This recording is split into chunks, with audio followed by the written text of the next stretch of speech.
मित्रों नमस्कार, आप देख रहे हैं धारा न्यूज़। मैं हूं गुलाब देशमुख। आज हम आपको खबर बता रहे हैं रिसाली निगम की। आज बजट पेश किया गया है। महापौर शशि सिन्हा के द्वारा आज गोबर के ब्रीफ केस में रिसाली निगम बजट पेश किया गया। बजट पेश करते हुए भाजपा पार्षदों को कुछ देर पहले ही पुस्तक मिली, बजट की पुस्तिका मिली, तो वो विरोध जताने लगे। विरोध जताने के बाद MIC सदस्य सनीर साहू द्वारा कुछ बात कह दी गई, बाहर निकाला जाए इन विपक्षी पार्षदों को करके। तो सभी ने इसका विरोध किया। सदन पर नीचे ज़मीन पर बैठ गए भाजपा के पार्षद और नारेबाजी जमकर गहमा गहमी इस दौरान देखने को मिली। इस वीडियो में आगे आप देखेंगे किस तरीके से भाजपा पार्षदों ने विरोध किया और सदन में जो सभापति थे केशव बंछोर, उन्होंने अभिभाषण के बाद जो सुनाई किसी को नहीं दिया, उस अभिभाषण को, बजट को पारित कर दिया।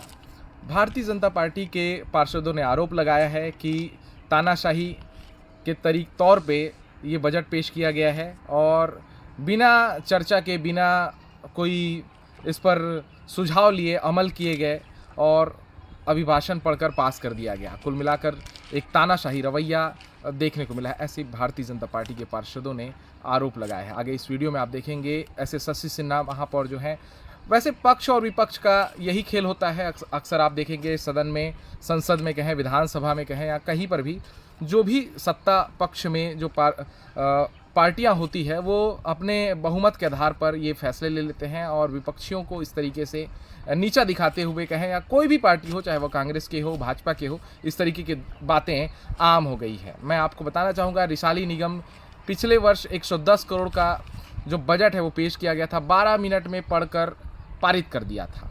और आपको ये भी बताना चाहूँगा कि पिछली बार विपक्षी पार्षदों ने कोई भी सवाल इस पर नहीं दागे थे, लेकिन इस बार बड़ी कमर कस के भारतीय जनता पार्टी के पार्षद आए थे और वो सवाल करना चाहते थे कि पिछले बजट का क्या हुआ, इस तरह की बातें वो करना चाहते थे। लेकिन गहमा गहमी इतनी रही कि पूरा विवाद खड़ा हो गया। उसके बाद अभिभाषण भी, जो महापौर का भाषण हुआ था, वो सुनाई नहीं दिया।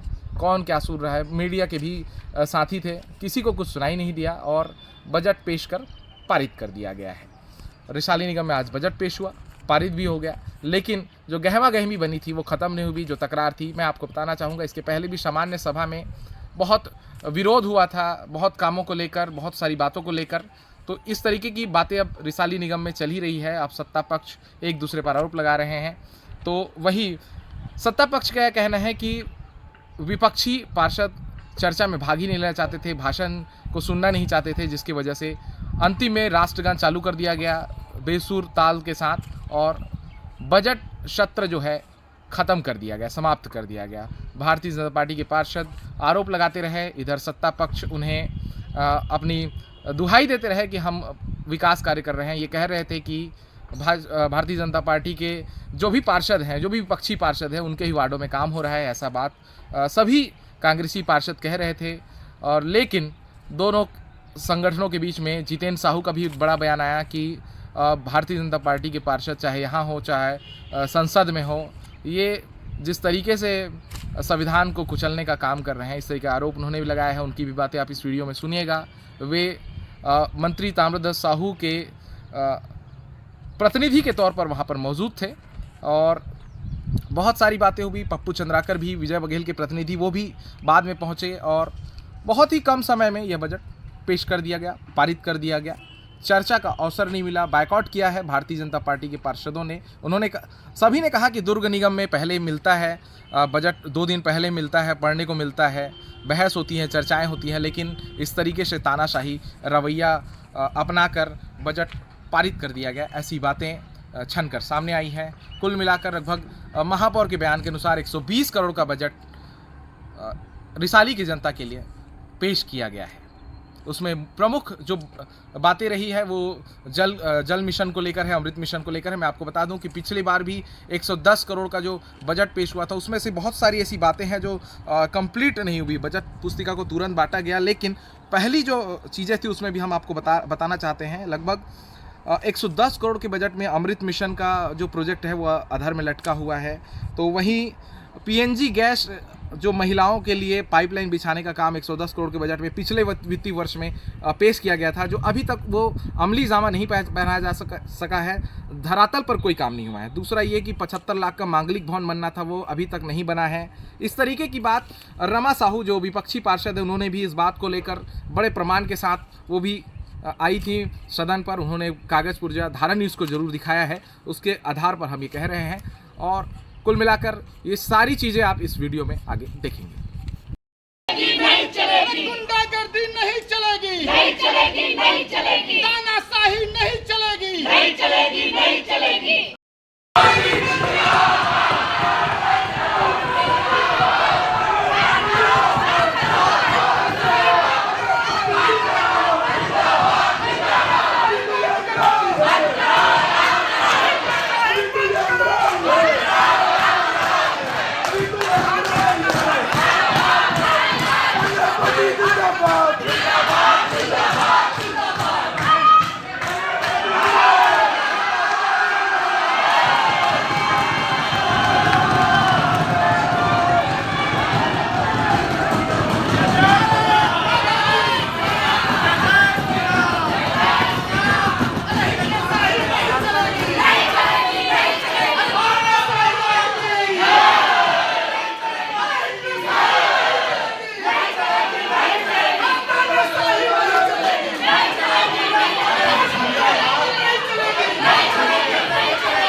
हमारे कुछ सदस्य सदन चलने में बाधा पैदा कर रहे हैं। बजट अभिभाषण महापौर जी ने पढ़ के सुनाया, आप लोगों ने सुना नहीं।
बताएंगे। मैं सबसे पहले हमारे मुख्यमंत्री भूपेश बघेल जी को धन्यवाद देना चाहती हूँ, माननीय गृह मंत्री ताम्रध्वज साहू जी को धन्यवाद देना चाहती हूँ कि हमारे आज रिसाली निगम में हमने बजट पेश किया। 120 करोड़ का बजट पेश किए हैं, जनता के हित में हम लोग बजट पेश किए हैं।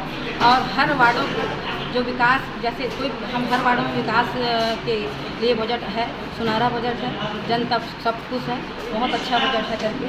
और बीजेपी पार्षद ने अभी बजट पेश करने के पहले वो लोग तानाशाही के मुख में थे, बजट भाषण को सुनना चाहिए। सभी वार्डों के लिए मैं बजट तैयार की थी और बहुत अच्छा बजट है। कोई भी वार्ड अपने कार्य क्षेत्र में वंचित नहीं है, बहुत अच्छा बजट है। कोई बड़ा काम मैडम रिसाली निगम में जो इस बजट में शामिल है? बड़ा काम है, जैसे कि अभी हम लोग कुछ वार्डों में पानी की समस्या है, हम टैंकर मुक्त करना चाहते हैं और बहुत जल्दी हर वार्ड में तो पानी की समस्या बहुत जल्दी समाप्त करूँगी और जनता के हित में काम करूँगी। मैम, आपने शोरगुल में जो बजट पढ़ा उसमें सभी ने सुना या नहीं सुना, इसका तो कुछ पता नहीं चला। तो बीजेपी पार्षदों के काम ही नहीं है, मैं तो बजट पेश कर रही हूँ, सुनना चाहिए। उनके वार्डों में भी विकास कार्य कि मैं बजट में शामिल की हूँ, सुनना चाहिए। उनका कहना है मैडम बजट का कॉपी जो सिर्फ आधे 5 मिनट पहले दिया गया, उनको किसी प्रकार की कोई जानकारी नहीं। देखिए, बीजेपी पार्षदों का मैंने हर वार्डों में भ्रमण किया है और जहाँ जहाँ जनता के हित में जो काम है मैंने उनको लिया। और ऐसा नहीं, हमारे मंत्री महोदय कभी ये नहीं सोचे, बल्कि बीजेपी वार्डों में बहुत ज़्यादा विकास कार्य हुआ है। कांग्रेस के पार्षदों के बजाय बीजेपी हमारे मंत्री महोदय ने किसी भी मतभेद ऐसा नहीं किया। वो तो अपने वार्ड में घूमते नहीं हैं, घूमे तो पता चलेगा कि विकास कितना हुआ है। गुंडागर्दी नहीं चलेगी, नहीं चलेगी, नहीं चलेगी। तानाशाही नहीं चलेगी, नहीं चलेगी, नहीं चलेगी। नहीं है, आप लोग भी यहाँ उपस्थित है। बहुमत का किस तरह दुरुपयोग किया गया है ये सभी लोग देख रहे हैं। जो बजट पुस्तिका होती है सर, कम से कम उनको 2 दिन पहले हम सभी को देना चाहिए ताकि हम इसको पढ़ लें और इस पर हम अपने विचार रख सकें या कुछ सुझाव दे सकें। ऐसा इन लोगों ने कुछ भी नहीं किया। सदन शुरू होने के 5 मिनट पहले इन्होंने पुस्तक दी और तुरंत इन्होंने राष्ट्रीय गान खत्म भी कर दिया। कहाँ महापौर का भाषण हुआ, क्या हुआ, किसी को नहीं पता। शायद मीडिया को भी नहीं मालूम होगा कि उन्होंने किस तरह अपना भाषण दिया है और बहुमत का उपयोग करके इन लोग ने बजट पेश करके चले गए। सर, हम सभी भी पार्षद हैं, उनके एमआईसी मेंबर कहते हैं कि इनको बाहर निकाला जाए, तो उस व्यक्ति को माफ़ी मांगने के लिए उनके सभापति जी को बोलना चाहिए। इसका हम लोग पूरा विरोध करेंगे। जब तक वो माफ़ी ना मांगे हम सदन में उपस्थित नहीं होंगे। सदन की बजट बैठक में आए, इन्होंने विपक्ष के पार्षदों से ना कभी प्रस्ताव लिया है, ना महापौर मैडम ने आज तक कभी किसी भी पार्षदों को बुलाकर एक साथ बैठाकर चर्चा की हो कि हमें शहर के विकास के लिए क्या काम करना है। कभी इन्होंने कुछ कहा नहीं और इस पर चर्चा हुई नहीं। और आज बजट की बैठक में एक आय व्यय का विवरण पुस्तिका लेकर आ जाते हैं, हर साल की तरह इस बार भी ले आए हैं। बड़े बड़े सपने दिखाते हैं, जिस तरह पिछले बार इन्होंने एक मुंगेरी लाल के हवाई सपने दिखाए थे। इस बार तो मैं सुन नहीं पाया, मगर मुझे पक्का यकीन है कि ये हवा महल जरूर बनाए होंगे।